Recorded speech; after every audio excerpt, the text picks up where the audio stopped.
Good day, it's April 29th, 2023. The era of the most hateful and racist of the Fox News programming has come to an end. I'm Esmeralda Padilla-Gould and welcome to The Pulse. And I'm Sam Buban.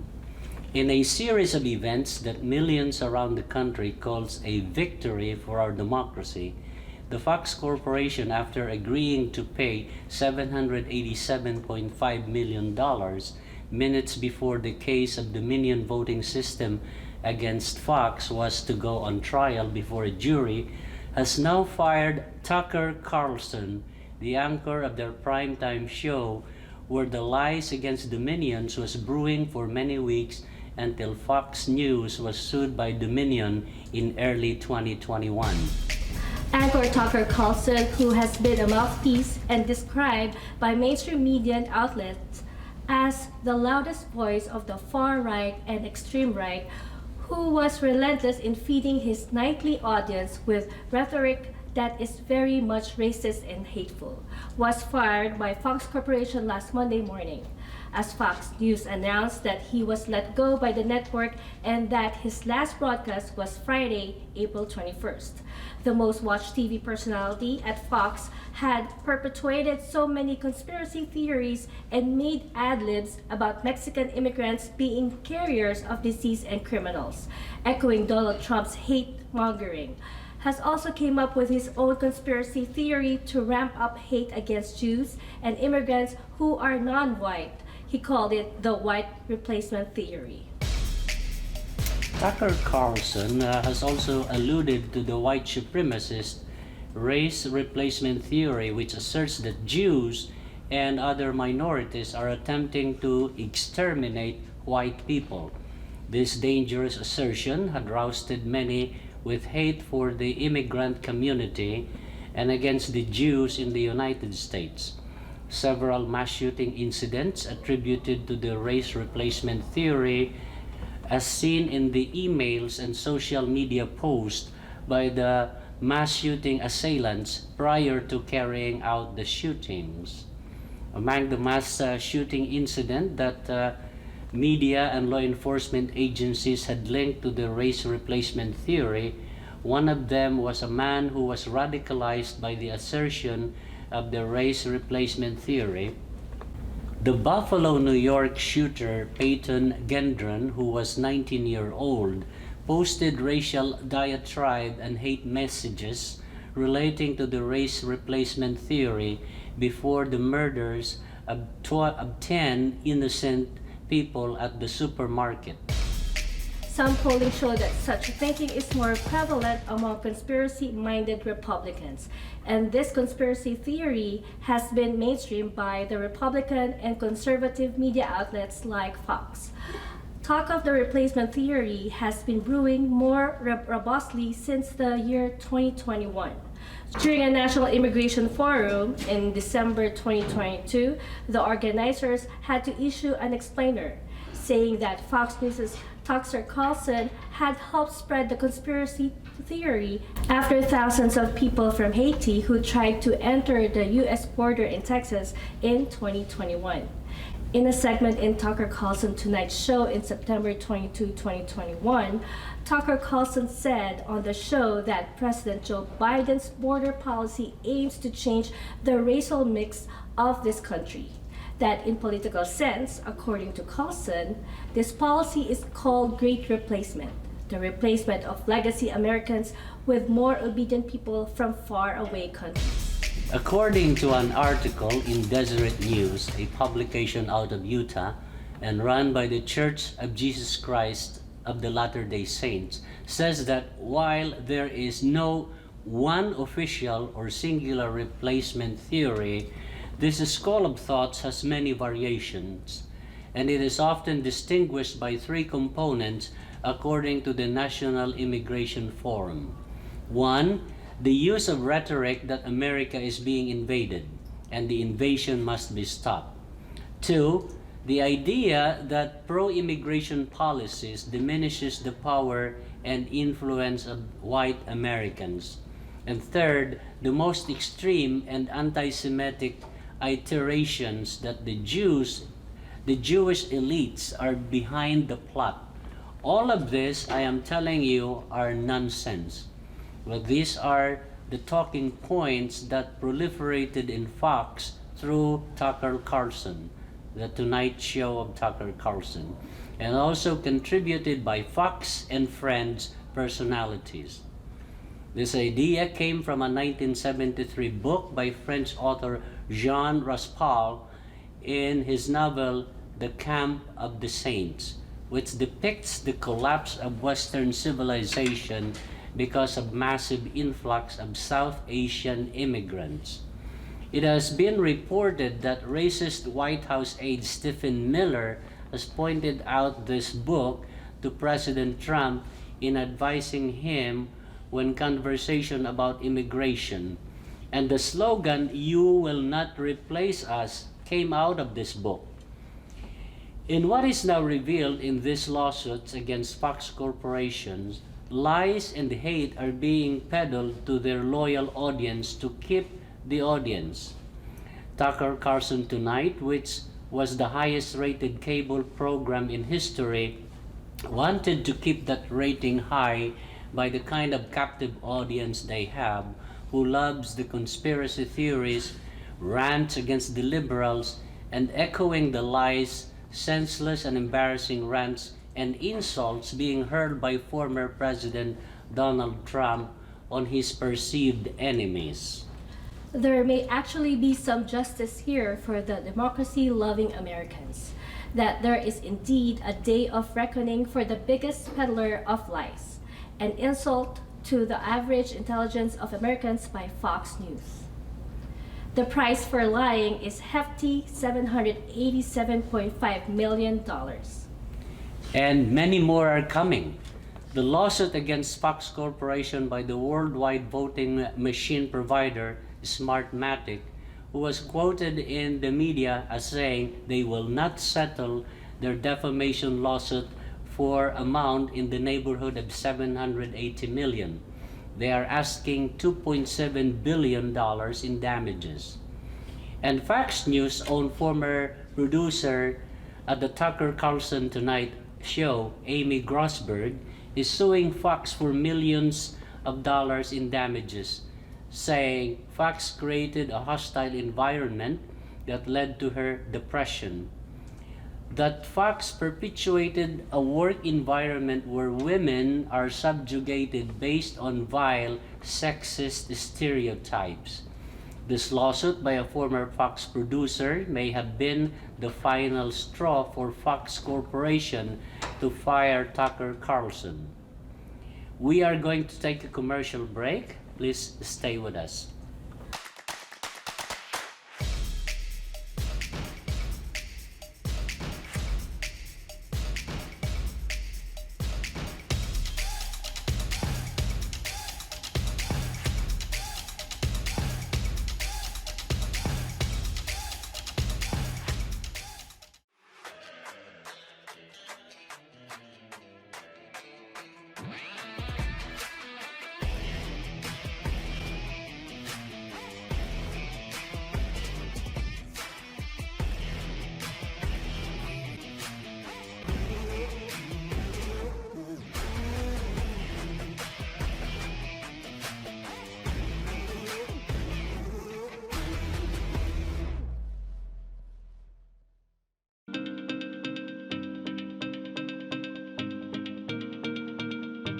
We use headphones as a part of our everyday lives.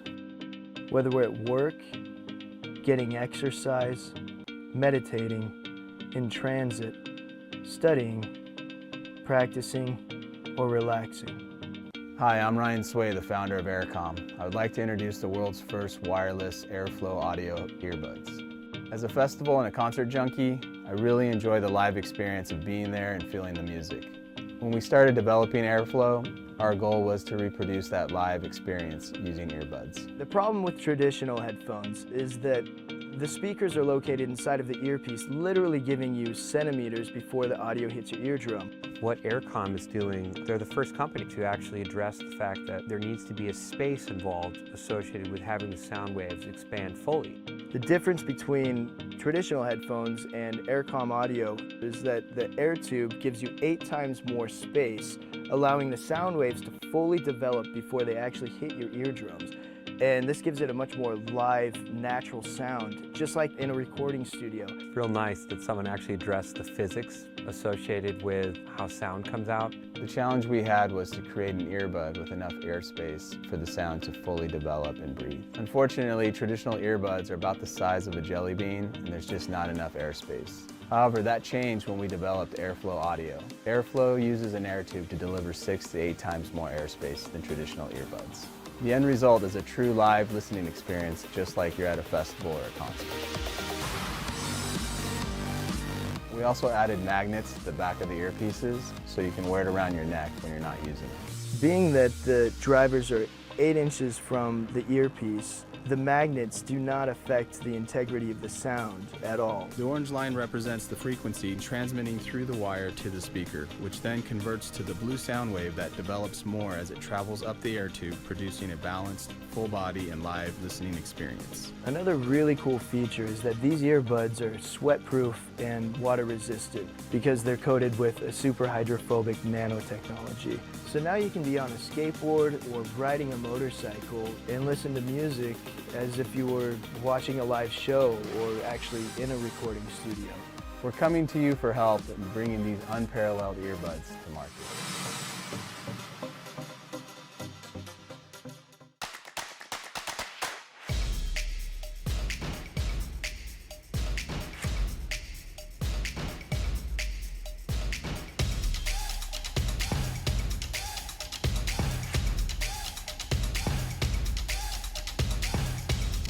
The second case to be brought against Donald Trump, the trial has begun. On Wednesday, April 25th, E. Jean Carroll's defamation civil lawsuit against the former president started its trial in the U.S. Southern District Court of New York in Manhattan, before U.S. District Judge Louis Kaplan. This second case was filed in November last year. In spite of several motions by Trump's legal team in the case, led by Joe Tacopina, to delay the case, Judge Kaplan has ordered the trial to go forward, as the judge is losing patience on the delaying tactic. E. Jean Carroll, who is now 79 years old, was an advice columnist for Elle magazine, alleges that he was raped by Donald Trump at the changing room at the Bergdorf Goodman department store, sometime in the fall of 1995 or spring of 1996. The civil rape lawsuit was filed in 2019 by Ms. Carroll under the New York's Adult Survivors Act, which removed time limit for filing a case on a survivor victim of a crime. But it was Trump's incendiary denials and disparaging of E. Jean Carroll publicly that led Ms. Carroll to file a defamation lawsuit that runs parallel to the civil rape case. U.S. District Judge Louis Kaplan is presiding on both cases. Many lawyers who had spoken in various media outlets described Donald Trump as the most difficult client to defend. He continued his attacks of the case and against the plaintiff in the case in his social media, Truth Social, although without mentioning the name, called Miss Carroll only as Ms. Bergdorf Goodman. Judge Kaplan warned Trump that this behavior while a case is on trial could cause him potential liability. You have to be insane if you are a defendant in a case and you attack the prosecutor just like his attacks on Manhattan DA Alvin Bragg. He has also attacked judges by calling them leftist-loving, Soros-loving judges, referring to billionaire George Soros, who is a big Democratic donor. In the East African country of Sudan, the violence and chaos that erupted in the country over 2 opposing leaders has foreigners scrambling to get out of the country. The U.S. State Department, according to reports, has upgraded the advisory on Sudan to do not travel for U.S. citizens. The civil war that erupted between General Al-Barhan and General Tagalo that started early last week has escalated amid an unstable ceasefire. The lack of food and basic supplies and other necessities had tipped the situation into a humanitarian crisis. An official at the U.S. State Department has emphasized that there are no evacuation plans in place for the 16,000 estimated number of U.S. citizens in Sudan. Americans in Sudan has been advised before the turmoil began to travel to Sudan only if it is essential. But when the violence broke out, U.S. citizens were told to leave Sudan as soon as possible, using commercial carriers while they are still available. Khartoum, the capital, is in chaos. The Sudanese government and the rebel faction has been asked by the international community not to inflict harm to foreign nationals and to assist in the safe conduct of foreigners as they move towards safety. To many of our Filipino audience worldwide, you may be asking, are there Filipino OFWs in Sudan? We know Filipino workers, skilled or otherwise, will go anywhere there is a legal job employment. Yes, there are Filipino OFWs in Sudan. According to a report in the Philippine newspaper, The Daily Inquirer, the head of the Department of Migrant Workers, Susan Ople, was quoted under Secretary Eduardo de Vega of the Department of Foreign Affairs of the Philippines, saying there were already 725 Filipinos who have contacted the Philippine Embassy in Cairo, Egypt. Of that, 327 are requesting repatriation. Many of the Filipino citizens who fled the fighting in the capital, according to the same report from the Daily Inquirer, are stranded in the Sudan-Egypt border awaiting entry visas into Egypt, where from there it is likely the Philippine government will evacuate them to Manila from Cairo. The situation is a familiar scenario whenever there is a sudden outbreak of war in the country where Filipino OFWs happened to be in at the time. It happened in the Iranian Revolution in 1979, the Iraqi invasion of Kuwait, the civil war in Syria, and other African countries that had experienced coups d'etats, and Filipino workers are suddenly displaced.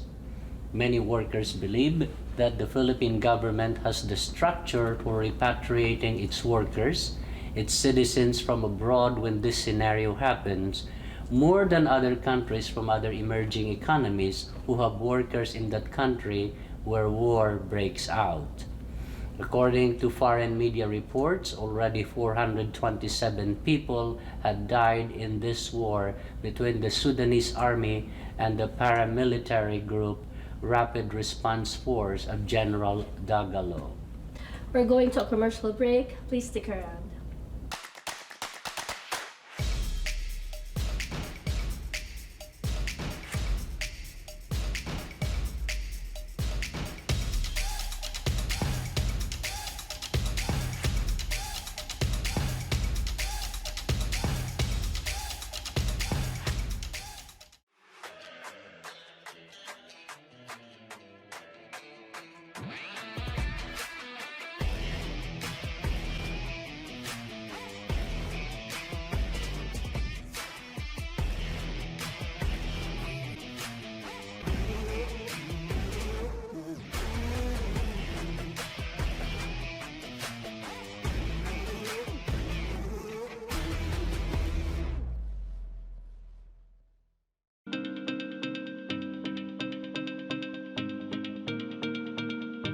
We use headphones as a part of our everyday lives. Whether we're at work, getting exercise, meditating, in transit, studying, practicing, or relaxing. Hi, I'm Ryan Sway, the founder of Aircom. I would like to introduce the world's first wireless airflow audio earbuds. As a festival and a concert junkie, I really enjoy the live experience of being there and feeling the music. When we started developing airflow, our goal was to reproduce that live experience using earbuds. The problem with traditional headphones is that the speakers are located inside of the earpiece, literally giving you centimeters before the audio hits your eardrum. What Aircom is doing, they're the first company to actually address the fact that there needs to be a space involved associated with having the sound waves expand fully. The difference between traditional headphones and Aircom audio is that the air tube gives you 8 times more space, allowing the sound waves to fully develop before they actually hit your eardrums.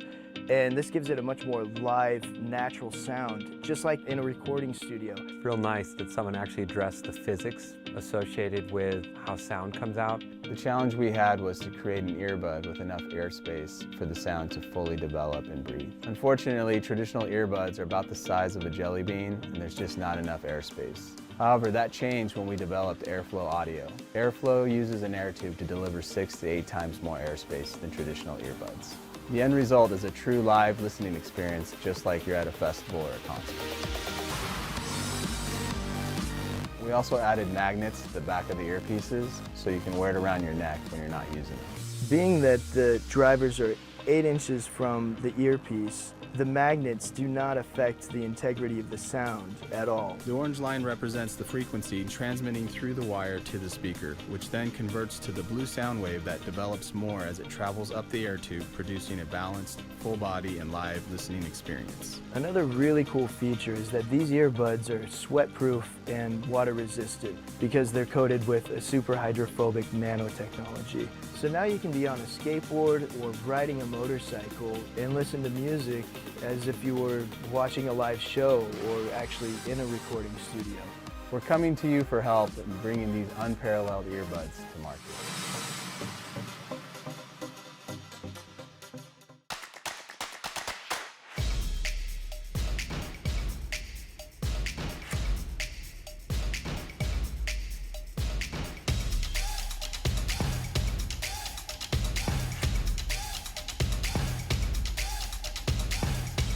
Welcome back to the polls.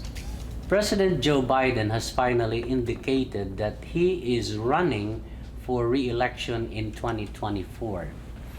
It is in the week that there is a looming fiscal cliff, a possible economic disaster if Congress will not approve an increase in the debt ceiling. A debt ceiling that needs to be approved by both chambers in Congress. In simple terms, determine up to how much in dollars can the U.S. government borrow money to meet its obligation.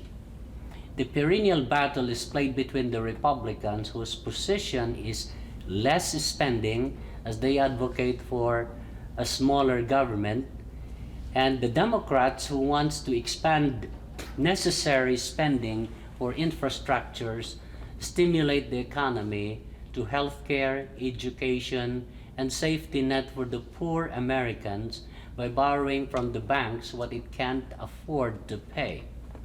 The impasse is the same year after year. The Republicans want the government to spend less through cutbacks in programs.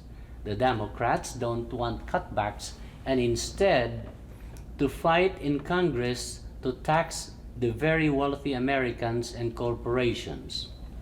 Corporate tax in America was chopped off significantly by then President Donald Trump and the Republicans to a flat rate of 21% of the net profit. But then many of us have heard that big corporations pay less taxes than ordinary Americans, percentage-wise, as these big corporations who earn hundreds of millions pay little taxes because of tax loopholes that their tax-savvy accountants and tax lawyers know how to use, compared to an ordinary American who pays more taxes. Donald Trump in 2019 paid less taxes in his individual income tax return than a classroom teacher. Ron DeSantis, governor of Florida, a right-wing extremist from the Republican Party, who is believed to be eyeing for a 2024 presidential run. continued his war with women, the school children in the state of Florida who are tired of seeing young people dying from gun violence, war against the black people by banning books with black history. That's DeSantis' war against historical truth, and his war against the LGBTQ, which extended to a war with Disney World. As one Republican, Donald Trump, described his feud with Disney as totally unnecessary. Even among high school students in Florida, DeSantis has been confronted many times over bans on books. Many describes the way DeSantis runs Florida, with the Republican-held legislators, as a fascist state, like the Iraq's Ba'ath Party of Saddam Hussein and the Ba'ath Party of Syria. I don't know which side you stand about Florida, but that's not the country, the United States, that I knew. The call for the California U.S. Senator Dianne Feinstein among her Democratic colleagues are growing. The 89-year-old U.S. Senator is frail and has recently been hospitalized and is recovering at home, but has not returned to the U.S. Senate. Several Democratic members of the House of Representatives has publicly called for Feinstein's resignation and not wait to the end of her term in 2024. The short list of the senator's replacement in case she resigns are down to 3. Top on the list is Congressman Adam Schiff of Burbank, Orange County Congresswoman Katie Porter, and Oakland Congresswoman Barbara Lee. California Governor Gavin Newsom expressed that he is bent into appointing, as he once promised, to appoint a black female if Feinstein replacement occurs. So that would mean Congresswoman Barbara Lee as his choice. That's it for this episode, folks. Please join us again next week for The Pulse here at FilAmTV. I'm Esmeralda Padilla-Gould. Thank you for watching. And I'm Sam Buban. See you next time. God bless your week.